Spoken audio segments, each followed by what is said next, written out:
अध्यक्ष महोदय, राज्य के सरकारी विभागों में राज्य कर्मियों को अपने पद के अनुसार उसे 7वें वेतन आयोग के तहत मूल वेतन के साथ ग्रेड पे दिया जा रहा है और लेवल भी निर्धारित है, जबकि बीपीएससी टीआर1, बीपीएससी पीआर2, बीपीएससी टीआर3 द्वारा चयनित अध्यापक एवं सक्षमता पास विशिष्ट शिक्षकों को का ना ही ग्रेड पे निर्धारित किया गया है और ना ही लेवल तय किया गया है।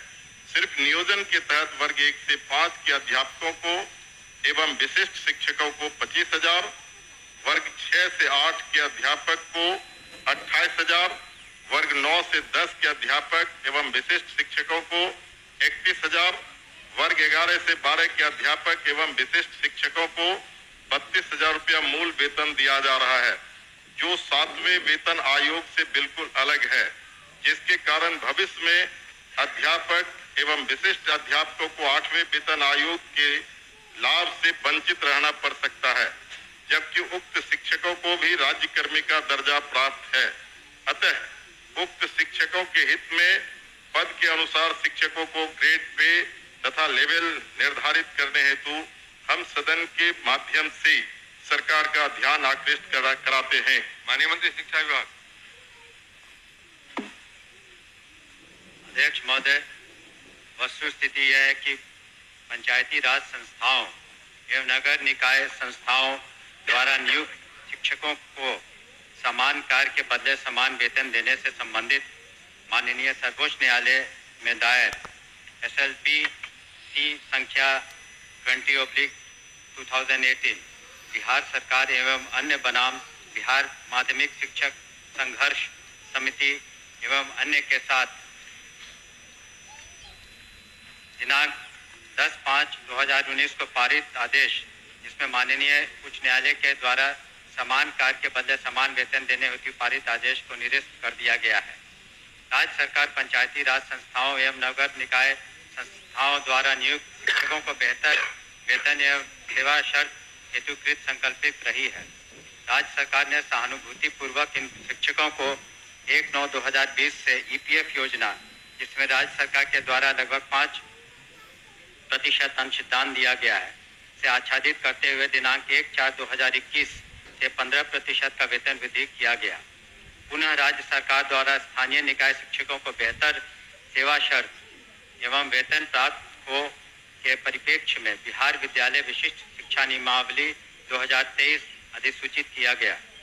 नए शिक्षकों की नियुक्ति हेतु बिहार राज्य विद्यालय अध्यापक नियुक्ति, स्थानांतरण, अनुशासनिक कार्रवाई एवं सेवा शर्त नियमावली 2023 अधिसूचित किया गया। सरकार द्वारा इन दोनों नियमावली से नया पद सृजित किया गया। यह पद 7वें वेतन आयोग लागू होने के बाद सृजित किए गए हैं, इसलिए यह पद 7वें वेतन आयोग द्वारा निर्धारित पदों में सम्मिलित नहीं है। सरकार द्वारा सरकार के अन्य बहुत सारे पद सृजित किए जाते हैं जो 7वें वेतन आयोग में सम्मिलित नहीं होते हैं। इन दोनों नियमावली के तहत वर्ग 1 से 5 के शिक्षकों को 25,000, वर्ग 6 से 8 के शिक्षकों को 28,000, वर्ग 9 से 10 के शिक्षकों को 31,000 एवं वर्ग 11 से 12 के शिक्षकों को 25,000 प्रारंभिक वेतन निर्धारित करते हुए पे मैट्रिक्स का निर्धारण किया गया। उक्त नियमावली के तहत शिक्षकों को बेहतर प्रोन्नति का लाभ दिया गया। अगले संभावित जो वेतन आयोग 8वां वेतन आयोग में ये शिक्षा विभाग द्वारा इन विद्यालय अध्यापकों एवं विशिष्ट शिक्षकों के वेतन मान को उचित स्तर पर निर्धारित करने हेतु वित्त विभाग को अनुशंसित किया जाएगा। महोदय, मैं पूरे वक्तव्य को मैं सुना। सरकार बीपीएससी का एग्जामिनेशन लेकर के सरकार ने घोषणा किया कि वो राज्यकर्मी होंगे। दूसरी बात की सरकार ने ही घोषणा किया कि सक्षमता परीक्षा पास जो कर जाएंगे शिक्षक वो राज्यकर्मी होंगे। तो जब राज्यकर्मी होंगे तब फिर क्या औचित्य है कि आप उसको 7वें वेतन के लाभ से अलग रखेंगे, उस श्रेणी में नहीं रखेंगे? क्यों उसको राज्यकर्मी का दर्जा देते हुए और राज्यकर्मी की घोषणा करते हुए उस लाभ से सरकार क्यों वंचित रखना चाहती है, ये मैं जानना चाहता हूं। माननीय मंत्री। अध्यक्ष महोदय, इसमें जो विचार विमर्श किया गया वित्त विभाग से, ऐसी बात नहीं है कि सहानुभूति तो पूरी रखी गई। एक और आंकड़ा मैं पढ़ना चाहूंगा सदन के सामने। वर्ष 2003 में जो नियुक्त प्रशिक्षित शिक्षा मित्र थे, प्रारंभ में उनका नियत वेतन प्रति माह था 1500, जो वर्तमान सकल वेतन प्रति माह हो गया 31,340। वर्ष 2006 में नियुक्त पंचायत प्रखंड नगर शिक्षक थे 5000, उनका वर्तमान सकल वेतन प्रति माह हो गया 29,410। वर्ष 2010 में नियुक्त पंचायत प्रखंड नगर शिक्षक 7000 था वेतनमान, तो उनका हो गया आज के दिन में 29,410। वर्ष 2013 में नियुक्त पंचायत प्रखंड नगर शिक्षक 10,000 थे, उनका आज के दिन में 29,410 सकल वेतन प्रतिमाह हुआ। ये वित्त विभाग की सोच थी कि इनका 7वें वेतन आयोग से आच्छादित नहीं होंगे और इनके लिए अलग से उन्होंने एक पे मैट्रिक्स बनाई।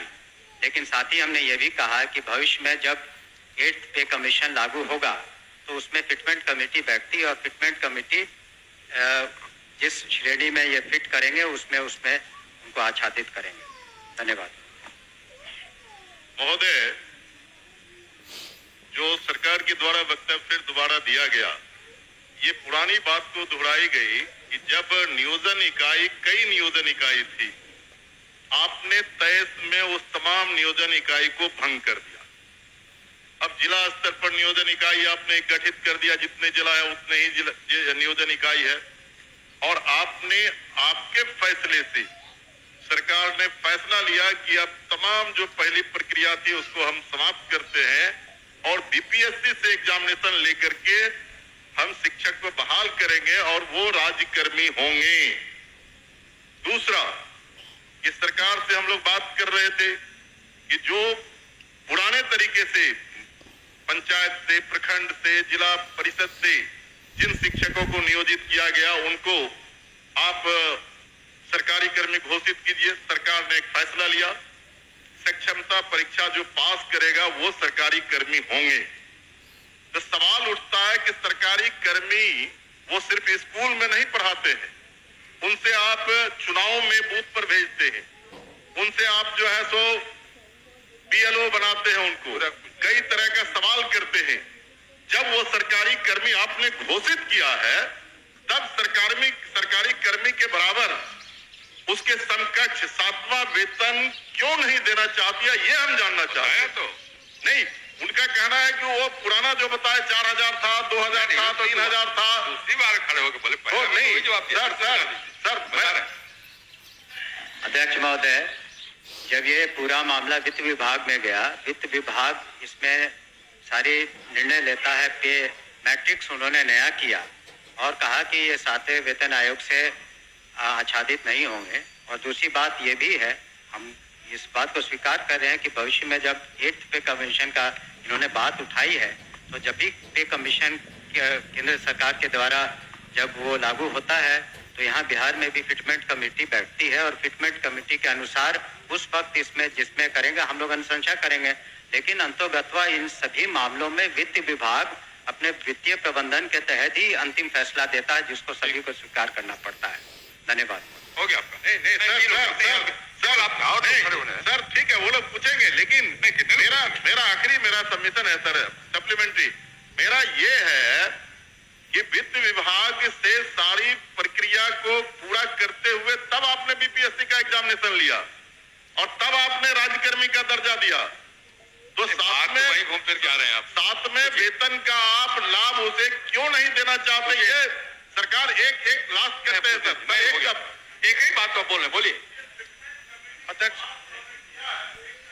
जाएगा कह तो रहे, हमने तो कहा ही कि जब 8th कमीशन का जो उसमें फाइंडिंग्स आएंगी, तब बिहार में जब फिटमेंट कमेटी होगी तो अलग अलग विभाग का उसमें टेकअप किया जाता है, तो उस वक्त विचार किया जाएगा निश्चित रूप से। धन्यवाद। ओके अध्यक्ष महोदय, वर्ष 2023 में नियोजित शिक्षकों को महागठबंधन की सरकार में राज्यकर्मी का दर्जा दिया गया था महोदय। और ध्यान रखिए, जो शिक्षकों के हित में उनके पद के अनुसार ग्रेड पे और उनका लेवल जो तय करना है वो सरकार